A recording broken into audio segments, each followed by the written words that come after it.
ત્રણ પાન લીધા આપણે અને એક ચા પીધી હવે. અને મારો ભાઈ મને એવું કહે છે તમારા પપ્પાને કે હવે આપણે સોડા પીવી તે હવે જોઈએ છે સોડાનું શું કહે છે, સોડા કઈ પીવાની છે. અને ગાડીમાંથી બધા બહાર નીકળે છે સોડા પીવા માટે. ત્યાં બધા અહીંયા આવી ગયા અને સોડાનું કહે છે કઈ સોડા પીવે છે તેનું હું કહું છું, નામ બતાડું છું.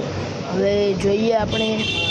અને અહીંયા આપણા 3 પાન બની ગયા છે. હવે હું તમને બતાડું છું, જોઈ શકો છો. આ તે 3 પાન હતા મેં તમને બતાડેલા છે વિડીયોમાં, તમે જોઈ શકો છો. સોડાનું કેન્સલ થયું પણ રહનું થયું. હવે જોઈએ રહ પીવા જઈએ છીએ અમે. અહીંયા બાજુમાં જ છે. હવે રહ પી લઈ પછી કહીએ છે ટાઢો રહ પી એટલે ખબર પડે ને. આપણો એક જોડીદાર મળી ગયો ગાય. હવે આપણી ટેસ્ટર ઊભી